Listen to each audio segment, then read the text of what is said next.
ಜೈ ಭೀಮ್. ಈ ದಿನ 1947ರಲ್ಲಿ ನಮಗೆ ಸ್ವಾತಂತ್ರ್ಯ ಬಂತು.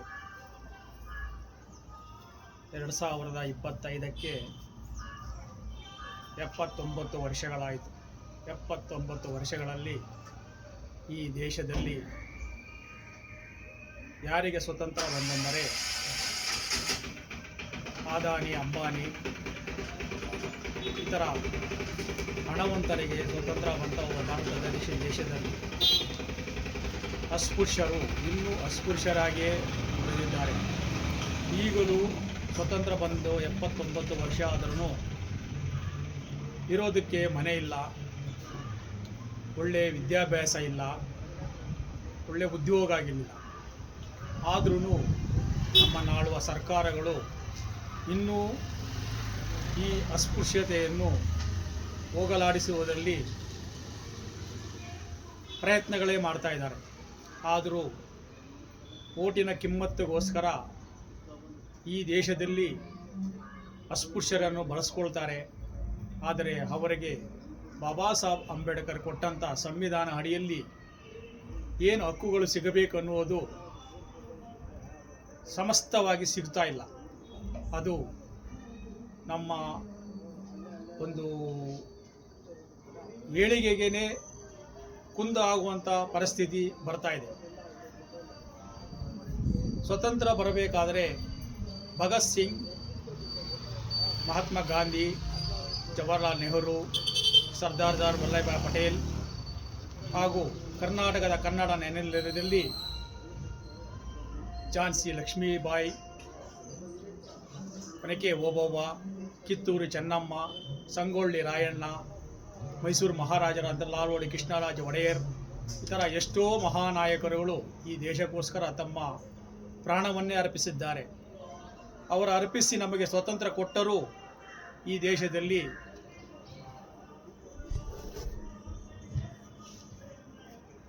ಇನ್ನೂ ಅಸ್ಪೃಶ್ಯತೆ ತಾಂಡವಾಡ್ತಾ ಇದೆ.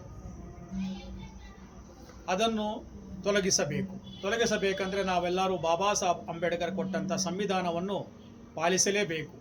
ಬಾಬಾ ಸಾಹೇಬ್ ಅಂಬೇಡ್ಕರು ಅಸ್ಪೃಶ್ಯರ ನಾಯಕ, ದಲಿತರ ನಾಯಕ ಅಂತ ಎಲ್ಲ ಸಭೆ ಸಮಾರಂಭಗಳಲ್ಲಿ ಹೇಳುವಂಥ ನಾಯಕರುಗಳು ಹಾಗೂ ಜನಗಳಿಗೆ ನಾವು ಹೇಳೋದು ಏನೆಂದರೆ, ಈ ದೇಶದಲ್ಲಿ ಸಮಸ್ತ ನಾಗರಿಕರಿಗೂ ಸಮಸ್ತ ಎಲ್ಲ ಜಾತಿ ಭೇದ ಎಲ್ಲರಿಗೂ ಸಮಾನವಾದಂಥ ಸಂವಿಧಾನ ಕೊಟ್ಟಂಥ ಬಾಬಾ ಸಾಹೇಬ್ ಅಂಬೇಡ್ಕರ್ಗೂ ಯಾರಿಗೂ ಅನ್ಯಾಯ ಮಾಡದೆ ಸರ್ವರಿಗೂ ನ್ಯಾಯ ಕೊಟ್ಟಂಥ ಬಾಬಾ ಸಾಹೇಬ್ ಅಂಬೇಡ್ಕರನ್ನು ಇವತ್ತು ಊರಿನ ಹೊರಗೆ ಇಟ್ಟಿದ್ದಾರೆ.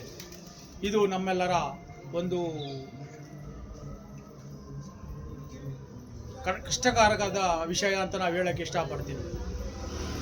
ನಾವು ಈ ದೇಶದಲ್ಲಿ ವಿದ್ಯಾವಂತರಾಗಿದ್ದೀರಿ, ಬುದ್ಧಿವಂತರಾಗಿದ್ದೀರಿ, ಜ್ಞಾನವಂತರಾಗಿದ್ದೀರಿ, ಈ ಸಮಾಜದಲ್ಲಿ ಗೌರವದಿಂದ ಬದುಕ್ತಾ ಇದ್ದೀರಿ ಅಂದರೆ ಅದು ಬಾಬಾ ಸಾಹೇಬ್ ಅಂಬೇಡ್ಕರ್ ಕೊಟ್ಟಂಥ ಸ್ವತಂತ್ರ, ಬಾಬಾ ಸಾಹೇಬ್ ಅಂಬೇಡ್ಕರ್ ಕೊಟ್ಟಂಥ ಸಂವಿಧಾನವೇ ನಮಗೆ ಮುಖ್ಯ ಕಾರಣವಾಗುತ್ತದೆ.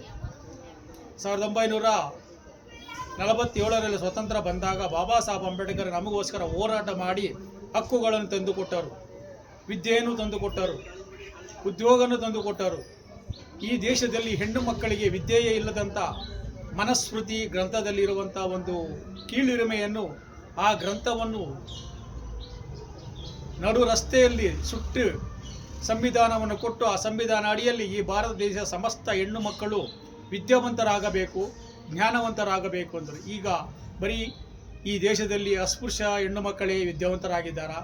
ಎಲ್ಲ ಧರ್ಮದ ಹೆಣ್ಣು ಮಕ್ಕಳು ಇವತ್ತು ಸಮಾಜದಲ್ಲಿ ಗಂಡಿನ ಸಮಾನ ಬದುಕ್ತಾ ಇದ್ದಾರೆ ಅಂದರೆ ಅದಕ್ಕೆ ಬಾಬಾ ಸಾಹೇಬ್ ಅಂಬೇಡ್ಕರ್ ಕೊಟ್ಟಂಥ ಸಂವಿಧಾನವೇ ಹೊರತು ಬೇರೆ ಯಾವುದೂ ಇಲ್ಲ ಅಂತ ಹೇಳೋಕ್ಕೆ ನಾವು ಇಷ್ಟಪಡ್ತೀರಿ. ನಾವು ಪ್ರತಿಯೊಂದು ಗ್ರಂಥಗಳನ್ನು ನಾವು ಮನೆಯಲ್ಲಿ ಇಟ್ಟುಕೊಂಡಿರ್ತೀರಿ.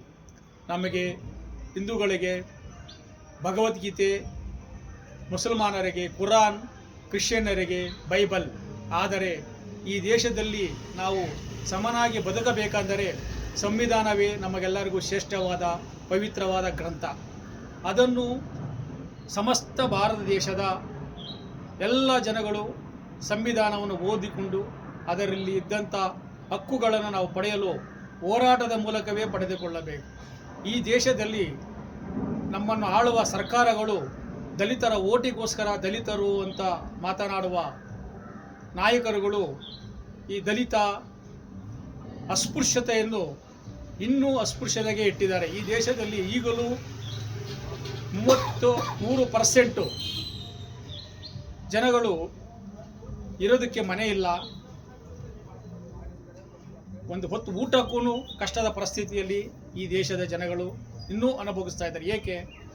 ನಮಗೆ 79 ವರ್ಷ ಸ್ವತಂತ್ರ ಬಂದರೂ ಇನ್ನೂ ನಾವು ಸ್ವತಂತ್ರವಿಲ್ಲದೆ ಇದ್ದೀರಿ. ಇದಕ್ಕೆ ಕಾರಣ ನಮ್ಮನ್ನು ಆಳುವ ಸರ್ಕಾರಗಳು.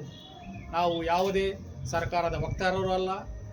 ನಾವು ಬಾಬಾ ಸಾಹೇಬ್ ಅಂಬೇಡ್ಕರ ಅನುಯಾಯಿಗಳಾಗಿ ಮುಂದಿನ ದಿನಗಳಲ್ಲಿ ನಮ್ಮ ಅಸ್ಪೃಶ್ಯ ಜನಾಂಗಕ್ಕೆ ಯಾವುದೇ ಜಾತಿ ಭೇದವಿಲ್ಲ.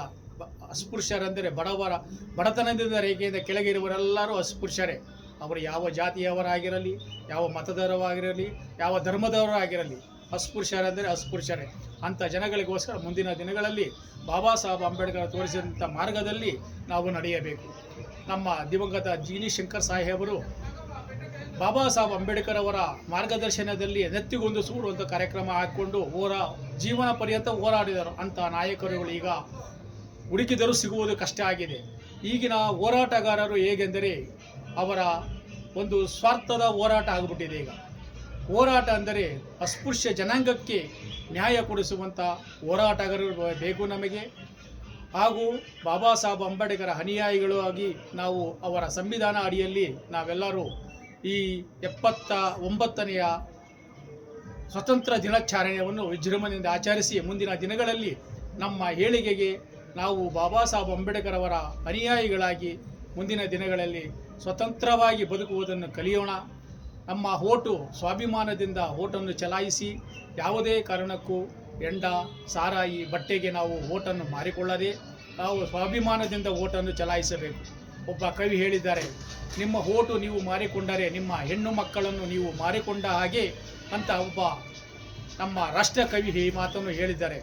ಅದರ ಬಗ್ಗೆ ನಾವು ಸರ್ವರು ಗಮನ ಹರಿಸಿ ನಮ್ಮ ಓಟು ಸ್ವತಂತ್ರವಾಗಿ ಚಲಾಯಿಸಿ ನಾವು ನಮ್ಮ ಹಕ್ಕುಗಳು ನಮಗೆ ಬೇಕಾದಂಥ ಸೌಲಭ್ಯತೆಗಳನ್ನು ಕೊಡುವಂಥ ನಾಯಕರುಗಳನ್ನು ಆರಿಸಿಕೊಂಡು ಮುಂದಿನ ದಿನಗಳಲ್ಲಿ ನಾವು ಎಲ್ಲರೂ ಸ್ವತಂತ್ರವಾಗಿ ಸ್ವಾಭಿಮಾನದಿಂದ ಬಾಳೋಣ ಅಂತ ಹೇಳ್ಬಿಟ್ಟು ಈ ವಿಷಯದಲ್ಲಿ 4 ಮಾತನಾಡಲಿಕ್ಕೆ ಅವಕಾಶ ಕೊಟ್ಟಂಥ ಸಮಸ್ತ ಮೇಸ್ತ್ರಿ ಪಳ್ಳದ ಗ್ರಾಮಸ್ಥರಿಗೆ ನನ್ನ ಭೀಮ ವಂದನೆಗಳನ್ನು ಸಲ್ಲಿಸುತ್ತಾ ನನ್ನ ಮಾತನ್ನು ಮುಗಿಸುತ್ತೀನಿ. ಜೈ ಭೀಮ್. ಜೈ ಭೀಮ್.